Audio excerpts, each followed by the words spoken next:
You stand before a blank stretch of seventh-floor corridor, pacing back and forth 3 times while thinking desperately of what you need, and the stone wall begins to ripple like water disturbed by an invisible hand. The room of requirement doesn't just appear because you followed the correct steps, like some magical vending machine dispensing chambers on demand. It materializes because Hogwarts itself is listening, reading the architecture of your desperation, measuring the weight of your need against centuries of accumulated longing that have soaked into these ancient stones like rain into thirsty earth. This isn't merely a hidden room that clever students discovered during a particularly productive bout of rule-breaking. It's something far stranger and more wonderful than that. A space where the castle's consciousness intersects with human desire, where need becomes blueprint and desperation transforms into doorways. You might wonder whether the room was deliberately created by some brilliant medieval architect, or whether it evolved naturally over the centuries, growing like a pearl around the irritant of student necessity. And the answer is that scholars genuinely cannot agree. Some magical historians point to evidence suggesting that Rowena Ravenclaw herself designed the room as an educational tool, a chamber that would provide exactly what students needed to learn rather than what they thought they wanted to study, which sounds remarkably similar to the educational philosophy debates that raged through European universities in the 12th century, when scholars argued whether students should choose their own curriculum or submit to prescribed wisdom. Others insist the room is far older than Hogwarts itself, that it existed in this location long before the 4 founders ever raised the first tower, that it might be a natural nexus point where the Earth's magical energies pool and concentrate like water, finding the lowest point in a landscape. The truth is that the Room of Requirement operates according to principles that most witches and wizards find deeply uncomfortable because it suggests their beloved castle is less like a building and more like a sleeping creature that occasionally opens one eye to observe its inhabitants with benevolent curiosity. You walk those 7 paces with your need burning bright in your mind, and somewhere in the castle's vast awareness, something shifts and accommodates your request with the casual ease of someone making room on a crowded sofa. Though of course the room has its limits, which should comfort anyone worried that Hogwarts might someday decide students aren't decorating the Great Hall properly and simply renovate the entire school according to its own aesthetic preferences. The room cannot create food from nothing, which aligns with Gamp's law of elemental transfiguration, one of the 5 principal exceptions to magical creation that every OWL student memorizes, while secretly wondering who Gamp was and whether they were fun at parties. It cannot bring people to you if they don't wish to come, cannot override someone else's free will or summon them like a house elf responding to their master's call, which suggests the room possesses certain ethical boundaries hardwired into its very existence. Some researchers believe these limitations aren't restrictions at all, but rather glimpses into the room's true nature, evidence that it operates according to laws of magical reciprocity that predate human understanding of how magic works. In 1612, a witch named Elspeth Blackwood published a treatise arguing that spaces like the Room of Requirement proved that buildings could think, that architecture itself was a form of frozen magic waiting for the right catalyst to flow again, and she was promptly dismissed from her position at the Prague Academy of Magical Theory because her colleagues found the idea that walls might have opinions deeply disturbing. But you stand there, watching the door materialize, smooth wood emerging from rough stone like a memory surfacing from deep water, and you can't help wondering whether Blackwood was right after all. The door handle feels warm under your palm, not with heat, but with something else. A quality that reminds you of touching a sleeping cat and feeling the vibration of its purr before it actually begins. You turn the handle and step across the threshold into whatever space your need has summoned, and the temperature shifts slightly. The air pressure changes. The quality of silence transforms from corridor emptiness to room occupancy,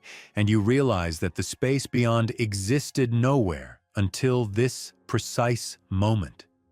It was potential rather than place, possibility held in suspension like honey about to drip from a spoon, and your need gave it shape the way breath gives shape to winter air.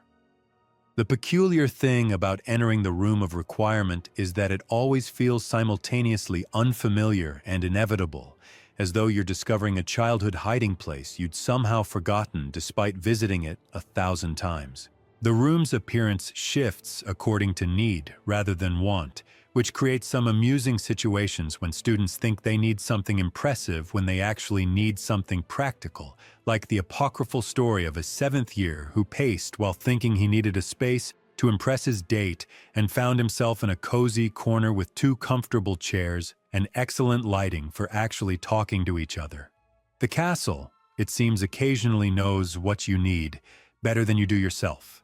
which is either comforting or terrifying depending on your relationship with architectural judgment. You settle into whatever configuration the room has chosen for your particular need, and you begin to understand that this chamber exists in a peculiar relationship with linear time that even temporal magic researchers find difficult to explain adequately. The room doesn't simply rearrange existing furniture from Hogwarts storage areas or transfigure stone into sofas like some particularly ambitious 7th year practicing for their NEWTs. Instead, it seems to access a kind of parallel inventory of objects, a shadow collection of everything that might be needed assembled from possibilities rather than actual things gathering dust in an attic somewhere. When Harry Potter needed a place to train Dumbledore's army, the room didn't just clear out some unused classroom and throw in a few cushions. It generated bookshelves filled with defensive magic texts, supplied practice dummies that could actually fight back, provided silk cushions for practicing stunning spells, and even manifested a portrait of a wizard who looked suspiciously like Gideon Crumb, an 18th century dueling champion who supposedly fought 43 matches without once using the same spell twice. The level of detail suggests the room isn't creating generic approximations, but rather drawing on deep magical memory, accessing templates and patterns established by centuries of previous needs. Some magical theorists compare this to the morphic resonance hypotheses proposed by Rupert Sheldrake in the non-magical world during the 1980s, which suggested that natural systems inherit a kind of collective memory from previous similar systems, though Sheldrake was talking about crystals and rats rather than castle rooms that appear when you pace nervously. The room's responsiveness varies in ways that suggest it possesses something uncomfortably close to preferences or, at least, priorities. It responds more readily to genuine need than casual curiosity, which several 4th years discovered when they tried to access it simply to see what would happen, and found themselves staring at an unchanging wall until they got bored and wandered away to cause mischief elsewhere. It seems to distinguish between solitary need and collective necessity, between emergency and convenience, between learning and mere entertainment, though scholars argue endlessly about whether these distinctions originate from the room itself or from subtle differences in how people think about their requirements. Professor Flitwick once observed that the room appeared to share Hogwarts' general educational mission, that it was more eager to provide study materials than party supplies, though it had apparently made exceptions for particularly creative requests over the centuries.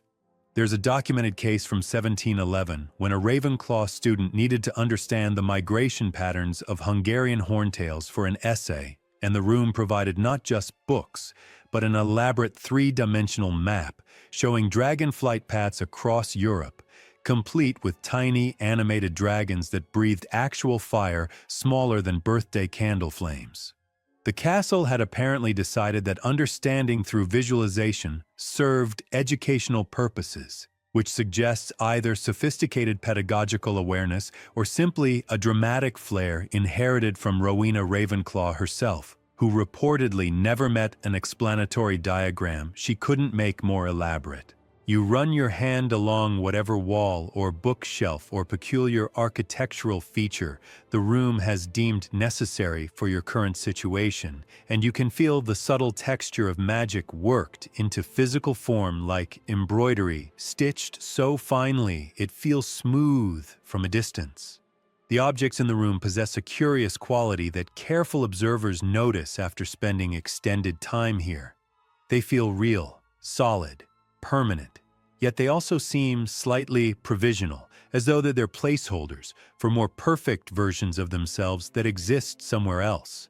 A chair is absolutely a chair, comfortable and functional and occupying space exactly as chairs should. But it's also somehow the idea of a chair made temporarily manifest, the essential chairness given form for as long as it's needed. This philosophical question about the nature of the room's contents occupied the attention of a witch named Batilda Croker in the 1930s, who spent 6 months studying the room and emerged with the conclusion that the objects were simultaneously real and unreal, actually existing, while also being borrowed from a kind of cosmic lost and found, where all possible objects wait to be needed.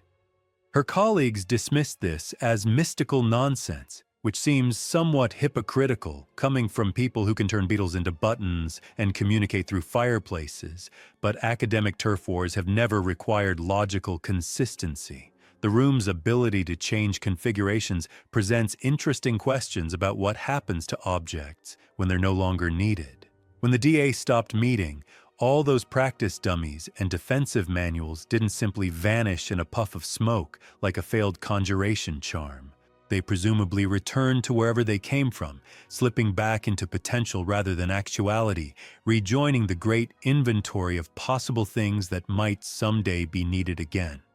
This raises uncomfortable questions about whether objects have feelings, whether a practice dummy might feel rejected when no longer required, though most witches and wizards prefer not to think too deeply about the emotional lives of furniture. The exception is a small but vocal group of magical rights activists who argue that any object capable of responding to human need might possess rudimentary consciousness and deserves ethical consideration, which has led to some awkward ministry hearings where people testify earnestly about the dignity of training equipment. You might laugh at the idea of activist wizards campaigning for dummy rights, but stranger things have earned official magical protection, like the famous 1973 Creature Comfort Act that granted legal status to objects that had been transfigured from living things within the last century. The room also demonstrates the curious ability to access objects that shouldn't technically be accessible, which has fueled speculation about whether it can actually reach through space and time to borrow things from other locations or even other eras. When Neville Longbottom needed Mimbulus Mimbletonia fertilizer to keep his beloved plant healthy, the room provided a substance that matched the rare Abyssinian variant that supposedly hadn't been exported from Africa since 1952. Either the room had stockpiled obscure plant nutrients for decades in anticipation of this exact request, or it had accessed supplies through means that would make temporal magic researchers extremely uncomfortable. The scholarly debate continues between those who believe the room operates entirely within normal magical laws and those who suspect it represents something far stranger, a crack in the normal rules through which older, wilder magic occasionally leaks. You begin exploring the room's history, tracing the countless previous incarnations that have existed in this same space. Whenever someone walked past that 7th-floor corridor with sufficient need burning in their heart and mind.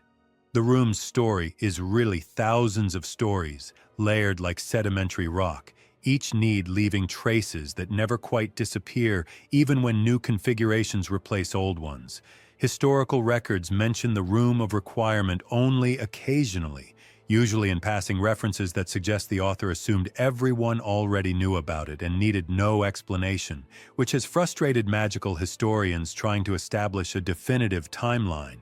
The earliest confirmed mention appears in the diary of Lavinia Greengrass, a Slytherin student in 1297, who wrote that she found, "Yea chamber that appeareth when most needed, while fleeing from older students who'd taken exception to her experimental spell that temporarily turned their hair into snakes. She described taking refuge in a room that provided cushions most comfortable and tea most warming and biscuits that tasted of home, which suggests the room was already sophisticated enough to provide not just physical comfort, but emotional solace tuned to individual memories. Lavinia's diary contains the amusing detail that she stayed in the room for 6 hours, long past when danger had passed, simply because the biscuits kept appearing and she'd never mastered the self-discipline required to stop eating magical comfort food. The room seems to have served countless students as a sanctuary over the centuries, appearing whenever someone needed safety more desperately than they needed anything else, which aligns with the psychological research conducted by non-magical scholars in the 1940s, showing that humans under stress prioritize security over virtually every other consideration, including food, water, and social status. During the 1500s, several historical accounts mention the room serving as an informal hospital during a particularly severe outbreak of dragonpox that overwhelmed the regular hospital wing. A healer named Augustus Pye documented finding a chamber equipped with quarantine beds, medicinal stores, and even a supply of pepper-up potion that replenished itself whenever supplies ran low, which suggests the room could maintain ongoing needs over extended periods rather than just providing one-time configurations. The fact that no portraits or ghosts mention visiting this makeshift hospital has led some researchers to speculate that the room might possess privacy protocols, that it somehow shields what happens inside from the castle's usual observers, though others argue that portraits and ghosts simply find the room profoundly uninteresting because it changes too frequently for them to develop the emotional attachments that anchor their attention. During the Goblin rebellions of the 18th century, the room allegedly served as a negotiation space where Hogwarts representatives met with Goblin delegates on neutral ground, appearing as a circular chamber with no architectural features that favored either wizard or Goblin sensibilities. The room's ability to manifest political neutrality, to avoid making any cultural statement through its design choices, strikes some scholars as evidence of genuine intelligence rather than sophisticated, but ultimately mechanical magical response.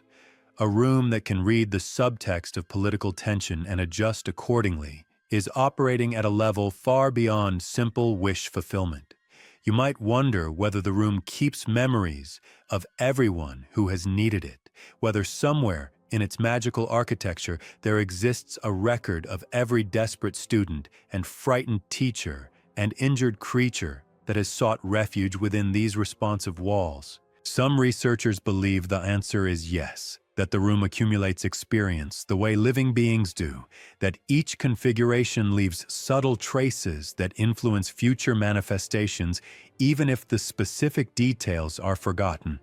This would explain why the room occasionally provides objects or arrangements that seem oddly specific to needs that haven't been clearly articulated, as though it's drawing on patterns established by previous similar requests. A Hufflepuff student in 1888 needed a quiet place to practice the violin without disturbing her dorm mates and found a music room with acoustics that mysteriously matched the exact resonance characteristics of her childhood home in Yorkshire, despite never consciously thinking about those details. The room had apparently read deeper than surface thoughts, accessing memories and associations that shaped her conception of ideal practice space without her awareness. This capacity for deep reading has occasionally backfired in ways both amusing and alarming.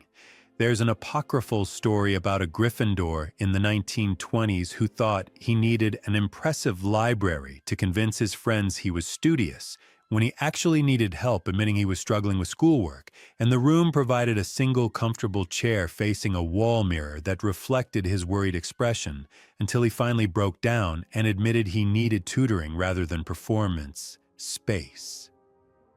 Whether this actually happened or represents the kind of moralizing fairy tale that magical educators love to repeat is debatable. but it captures something true about the room's apparent ability to distinguish between stated wants and genuine needs. The room has also served as storage for objects their owners couldn't bear to destroy but no longer wanted to keep, which eventually created the vast warehouse of lost and hidden things that Draco Malfoy discovered when he needed to hide the vanishing cabinet. This accumulation happened gradually over centuries, each person adding their unwanted treasures to a collection that grew like coral building a reef particle by particle. By the time Harry and his friends encountered this version of the room, it contained what amounted to a three-dimensional archaeological record of Hogwarts history, with objects dating back to the school's founding, layered among more recent discards like sediment telling the story of gradual deposition. Some magical historians have argued that the room's willingness to store unwanted objects indefinitely represents a kind of service to the castle community, that it was performing a function somewhere between municipal dump and sacred reliquary, though this interpretation remains controversial because it implies the room makes value judgments about what deserves preservation. You arrive at the room's most famous incarnation, the one that exists in living memory for those who survived the Second Wizarding War, when Harry Potter desperately needed a place to train his fellow students in defensive magic that their useless ministry-approved curriculum deliberately omitted. The room responded by creating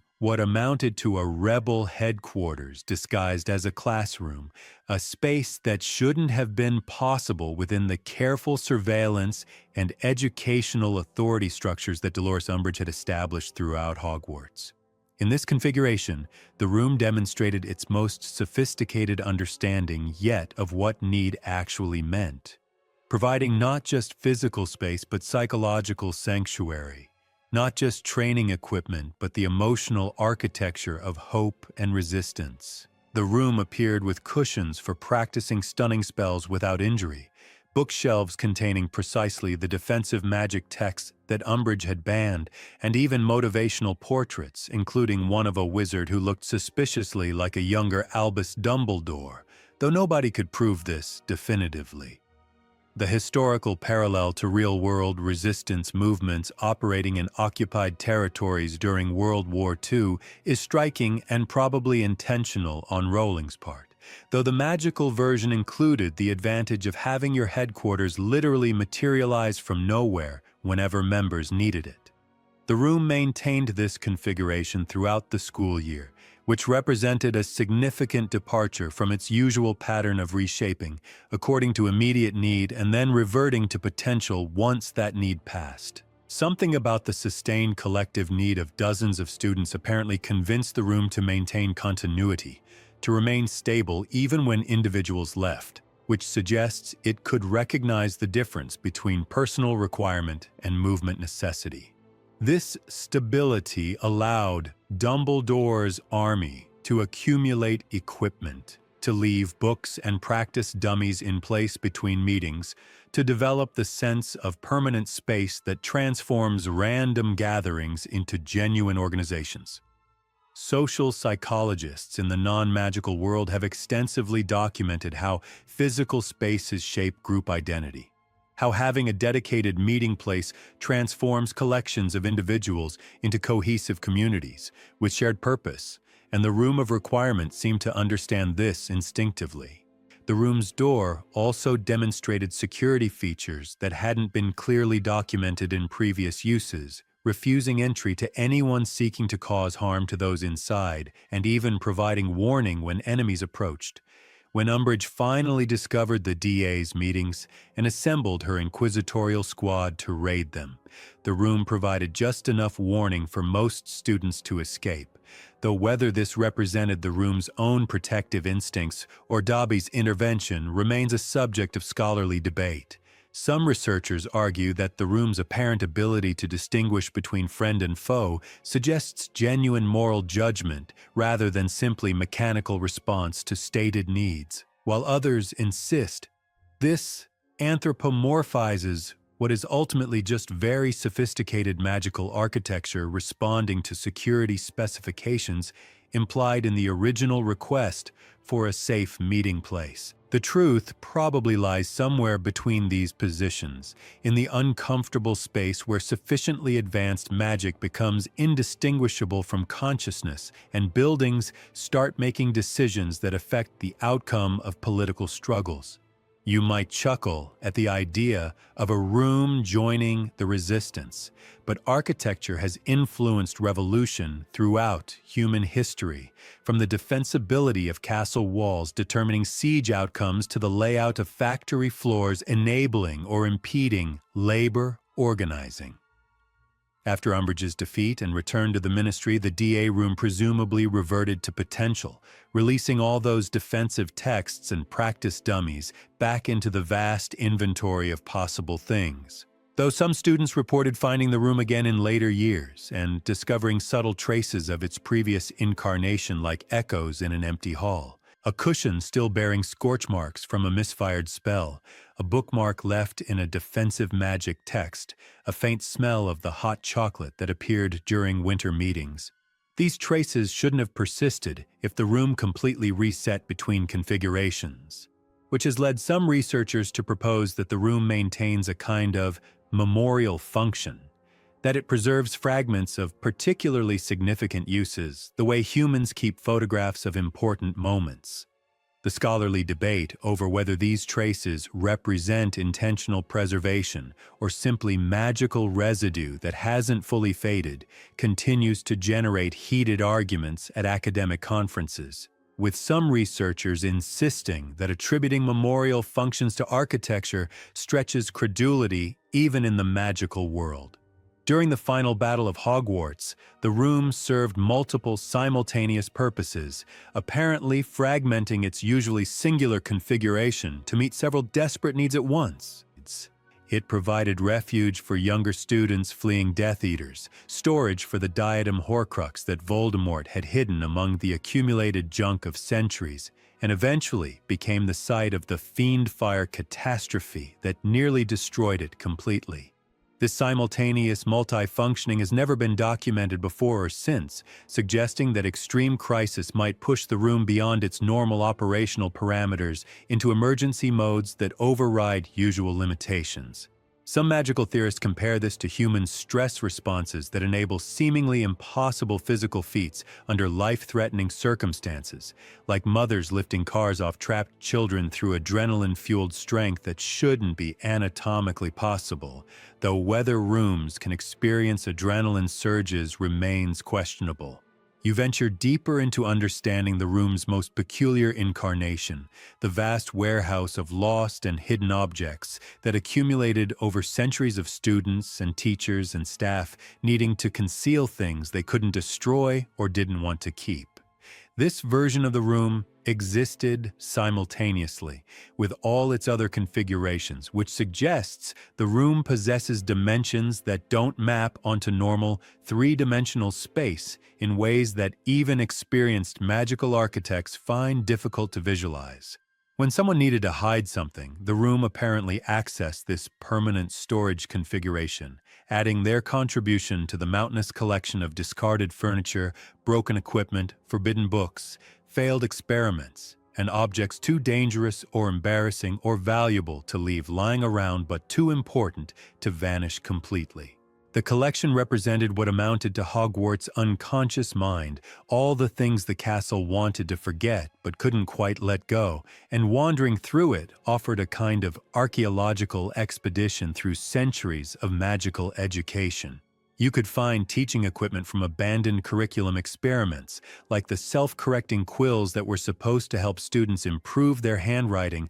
but instead rewrote all their essays in identical script that made plagiarism detection impossible. You might stumble across love letters from long-dead students, their passion preserved in fading ink that somehow resisted time's usual deterioration,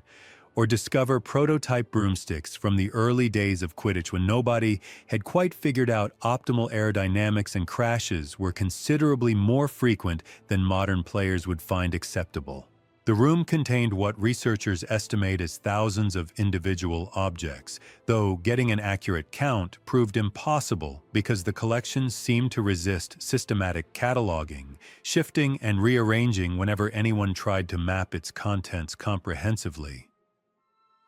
This resistance to organization has led some scholars to suggest the room actively protects the privacy of what it stores, that it deliberately obscures the location of particularly sensitive objects to prevent casual discovery. Though others argue this simply reflects the chaotic accumulation of centuries of random additions without any organizing principle. Among the collection's contents lurked several dangerous items that probably should have been destroyed rather than hidden, including cursed necklaces, experimental potions that had likely turned toxic with age, and at least one faux glass that showed distorted reflections suggesting it had cracked psychologically from too many years watching enemies who never came. The fact that Hogwarts allowed such items to accumulate rather than disposing of them properly has generated considerable criticism from magical safety inspectors, though defenders point out that many wizarding families keep equally dangerous heirlooms in their homes without incident, assuming they remember what's dangerous and what's merely decorative. During the 1950s, a headmaster named Armando Dippet apparently attempted to catalog and remove dangerous items from the room, but gave up after 6 months when he realized the collection was simply too vast and too prone to rearranging itself to permit systematic clearing. His journal entries from this period express growing frustration with finding the same cursed locket in 3 different locations over successive days, eventually concluding that the room was either protecting these objects or having a laugh at my expense, and I'm uncertain which possibility disturbs me more. The room's relationship with Ravenclaw's lost diadem demonstrates its most complex role as keeper of hidden things. Voldemort had concealed the Horcrux within this vast collection, apparently believing that an object hidden among thousands would be impossible to locate without knowing exactly where to look. He was both right and wrong, because while finding a specific item in the warehouse would normally be absurdly difficult, Harry Potter's desperate need to locate the diadem apparently prompted the room to provide subtle assistance, making paths through the clutter that led eventually to the right location. Whether this represented the room actively helping defeat Voldemort or simply responding to the strength of Harry's need remains a subject of intense scholarly debate, with some researchers arguing that rooms can't have political allegiances, while others point out that Hogwarts itself clearly chose sides during the final battle by deploying its defensive magic against the Death Eaters. You navigate through mental images of this vast space, imagining mountains of chairs stacked to the ceiling, forests of dusty shelves holding generations of failed magical experiments, corridors formed by centuries of accumulated debris that transformed storage into labyrinth. The room in this configuration felt less like a helpful magical space and more like a cave system formed by the slow deposit of magical sediment, natural and wild rather than designed and controlled. This wildness may explain why the room couldn't protect itself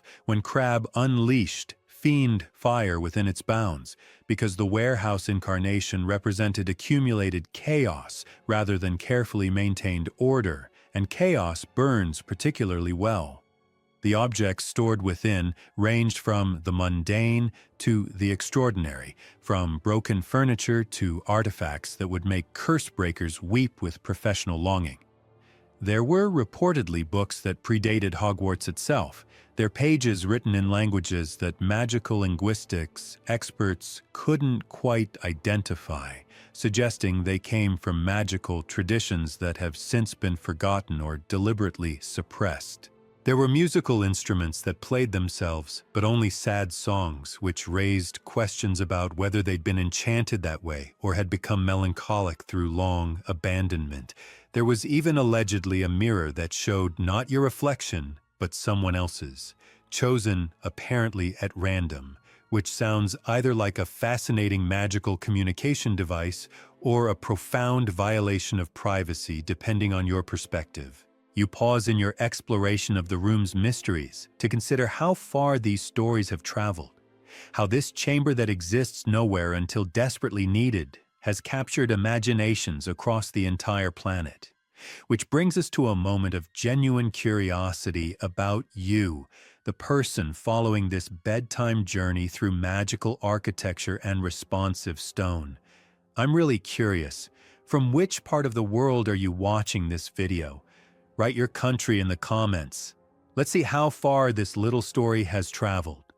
The question isn't just geographical curiosity, though it's certainly that, but also wonder at how stories about impossible rooms resonate across cultural boundaries, how the basic human longing for spaces that understand and respond to our deepest needs transcends the specific cultural context of British boarding school fantasy. The Room of Requirement speaks to something universal about wanting the world to accommodate us, to shape itself around our requirements, rather than forcing us to constantly adapt to its indifferent architecture. And this longing appears in folklore and mythology across virtually every culture that tells stories.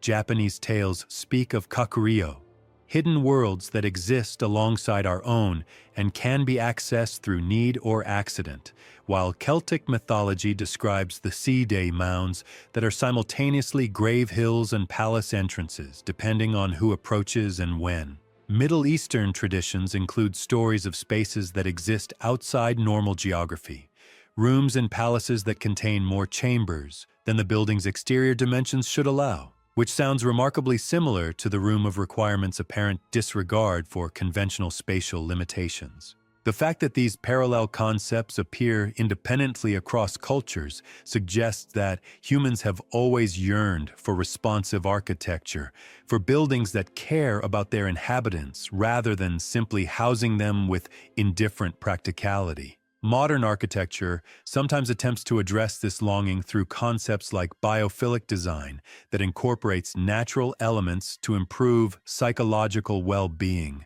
or through smart home technology that adjusts lighting and temperature based on learned preferences, but these pale beside the fantasy of a room that truly understands what you need before you fully articulate it yourself.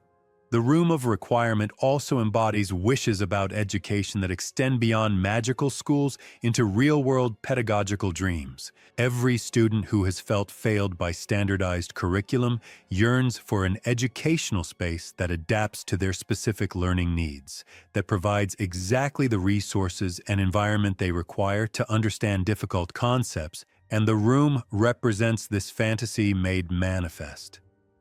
Progressive educators in the non-magical world have experimented with personalized learning approaches since at least the 1960s, attempting to create educational environments that respond to individual student needs, rather than forcing everyone through identical experiences, though they've been hampered by the unfortunate reality that real rooms can't reconfigure themselves and real teachers can't simultaneously provide 30 different customized learning environments.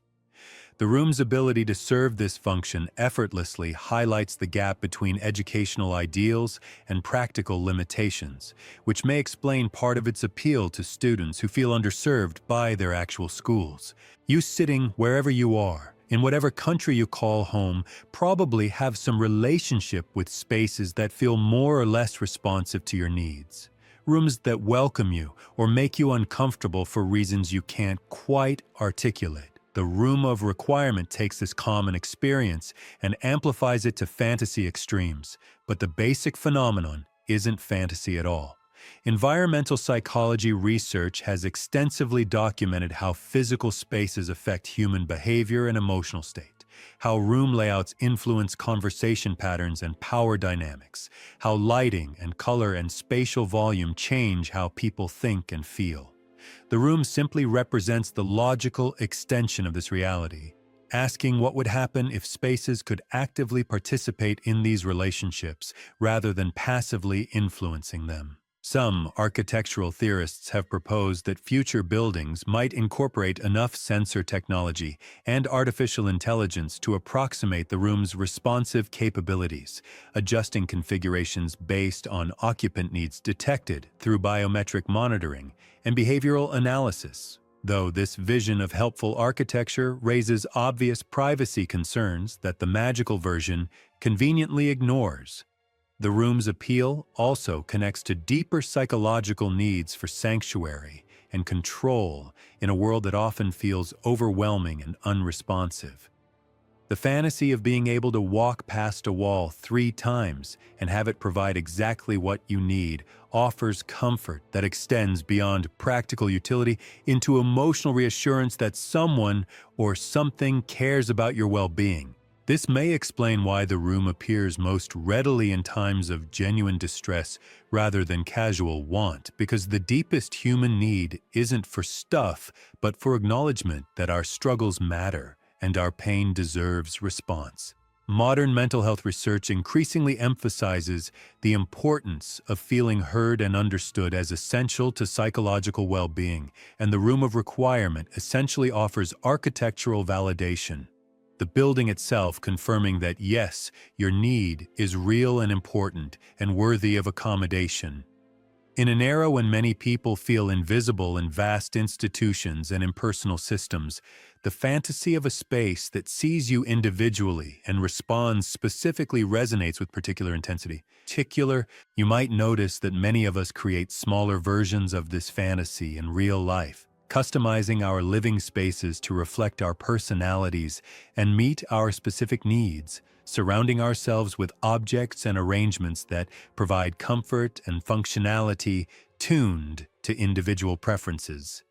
We can't make rooms appear from nowhere, but we can shape the spaces we inhabit to approximate the responsiveness we crave, and perhaps that's the room's real gift beyond its narrative function in Harry Potter's story. You arrive at the room's darkest moment, when Vincent Crabbe's Fiendfire curse transformed the helpful chamber into an inferno that nearly killed everyone inside and destroyed the accumulated treasures of centuries in minutes of catastrophic magical fire. This disaster demonstrates both the room's vulnerability and its limitations, showing that even responsive magical architecture has boundaries beyond which it cannot protect itself or its occupants. Fiendfire represents one of the darkest and most dangerous spells in magical combat, creating cursed flames that burn with supernatural intensity and actively pursue victims like predators hunting prey. The fire takes the form of monstrous creatures, lions and serpents and dragons made of flame, that think and move with terrifying intelligence, which suggests the curse taps into something deeper and older than normal magic, possibly accessing the same primal forces that animistic religions identified as dwelling within fire itself. When Crabbe unleashed this curse in the Room of Requirement, he apparently didn't fully understand what he was doing, having learned the spell in his desperate desire to match Draco Malfoy's abilities, but lacking the control necessary to manage such powerful dark magic. The scholarly debate over whether Fiendfire should be classified as dark magic or simply extremely dangerous magic continues to generate heated arguments, with some researchers pointing out that fire itself isn't evil, and Fiendfire is simply fire enchanted to behave with unusual aggression, while others argue that any spell requiring murderous intent to cast properly qualifies as definitionally dark, regardless of its elemental nature. The room's response to the Fiendfire demonstrates both its considerable power and its ultimate limitations in protecting occupants from their own magical mistakes. The chamber attempted to contain the fire, apparently preventing it from spreading into other parts of Hogwarts, but it couldn't extinguish the flames or prevent them from consuming everything within the room's current configuration. The warehouse of hidden objects burned catastrophically, centuries of accumulated magical items consumed in minutes, as the cursed fire found endless fuel in ancient wood and parchment and cloth. Objects that had survived wars and regime changes and the slow decay of centuries vanished in flames that burned hot enough to melt stone and warp metal, which gives you some sense of Fiendfire's extraordinary destructive capacity. Among the items destroyed was Ravenclaw's diadem, the Horcrux that Voldemort had hidden within the clutter, which Harry had sought and found only to watch it consumed before he could deliberately destroy it. The fire accomplished what Harry intended, destroying the Horcrux fragment of Voldemort's soul, but at terrible cost and through means that nearly killed Harry and his friends in the process.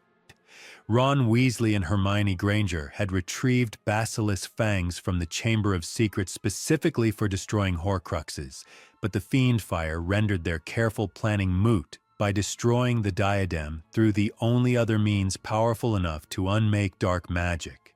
which is to say, through even darker magic wielded without control. The irony that Crabbe's curse accidentally served the purposes of Voldemort's enemies wasn't lost on Harry,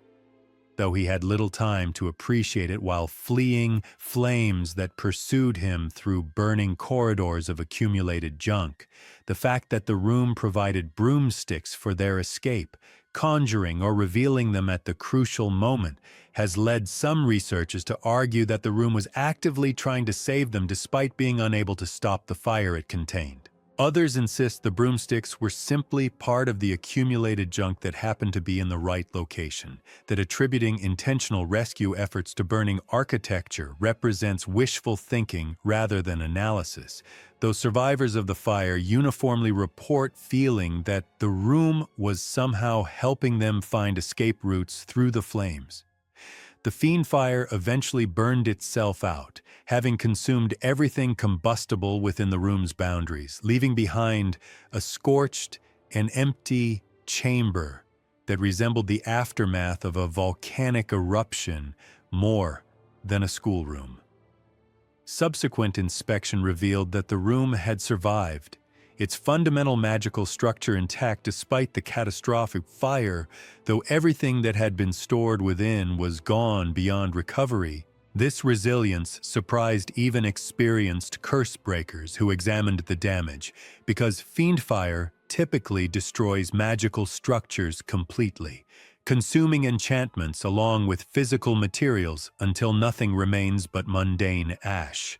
The fact that the room's essential magic survived suggests it exists at a deeper level than the physical chamber, that the room's true nature isn't really about stone and wood, but about the responsive potential that shapes itself into physical space when needed.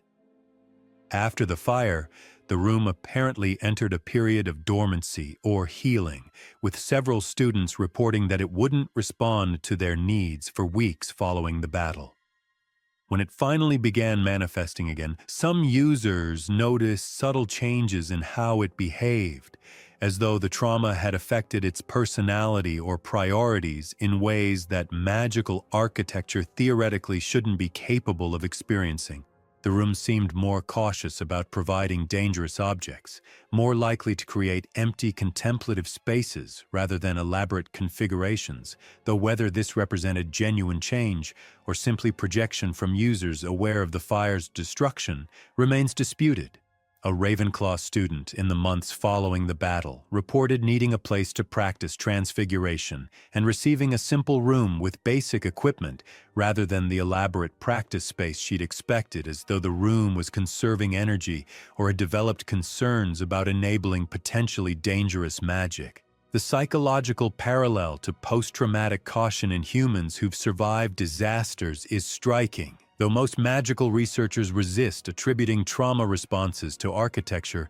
regardless of how sophisticated its enchantments. The room's survival and continued function after the fiend fire represents either remarkable magical resilience or evidence that the room exists primarily in non-physical dimensions that fire cannot reach, depending on which theoretical framework you prefer. You reach the end of this journey through the Room of Requirements mysteries, though in truth you've barely scratched the surface of everything this impossible chamber represents and conceals within its responsive walls and adaptable architecture.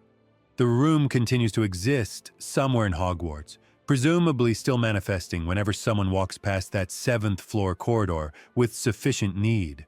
burning bright enough to catch the castle's attention and trigger the transformation from stone wall to wooden door.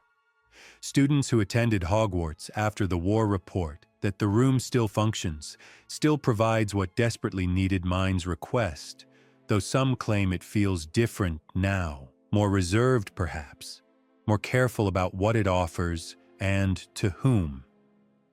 Whether this represents actual change in the room's essential nature or simply changed expectations from students who know its history remains an open question that may never be definitively answered. The room's ultimate mystery isn't how it works, though that certainly remains debatable despite centuries of theoretical speculation, but rather what it means that such a space exists at all. The Room of Requirement suggests that the world, or at least this small magical corner of it, contains more compassion and responsiveness than we typically imagine, that stone and magic can combine to create something that genuinely cares about human need and works to address it. This represents a fundamentally optimistic vision of reality, the idea that desperate need doesn't echo unheard in an indifferent universe, but instead triggers response from systems we hadn't realized were listening.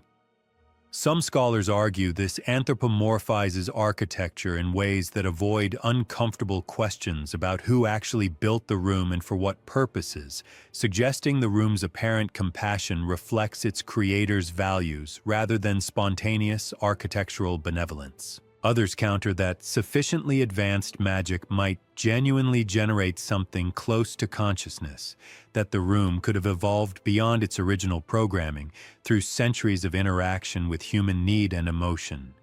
The question may ultimately be unanswerable because it requires determining at what point complex responsive behavior becomes genuine awareness, which philosophers have argued about regarding human consciousness for millennia without reaching consensus. But perhaps the answer doesn't matter as much as the room's existence itself, the fact that somewhere in Hogwarts a space waits ready to become whatever desperate students and teachers and refugees need it to be. The room represents possibility, held in suspension, potential waiting for purpose, emptiness that paradoxically contains everything. When you walk away from its door and watch it fade back into blank stone wall, you carry with you the knowledge that need has power, that desperation itself can be a kind of magic that transforms reality. The room teaches that architecture doesn't have to be passive, that spaces can be partners rather than containers, that the relationship between humans and their environment might be more reciprocal than we usually imagine. These lessons extend beyond magical castles into ordinary life, suggesting that perhaps all spaces possess some capacity to respond to the needs of their occupants, even if they can't literally reconfigure themselves from walls into doorways. The room fades now as you settle deeper into sleep, its countless incarnations blurring together into a single image of a door that appears when most needed and opens onto exactly what you require in this moment. The treasures accumulated and lost burn again in memory's fire, then cool to ash that drifts like snow through empty chambers. The students who found sanctuary there, who trained and hid and studied and wept within its responsive walls, step back into shadow as your breathing slows and deepens. The castle around the room grows quiet, its stones settling into night's silence, its magic pooling in quiet corners where need and possibility wait together for morning's desperation. And somewhere on the 7th floor the wall remains blank and patient, ready to become a door again when next someone paces past 3 times with their heart full of need and their mind bright with the specific shape of what they're desperate to find. The room waiting in potential like a breath held before the plunge, like a question posed to darkness, like magic itself sleeping until needed, dreaming of all the forms it might take tomorrow.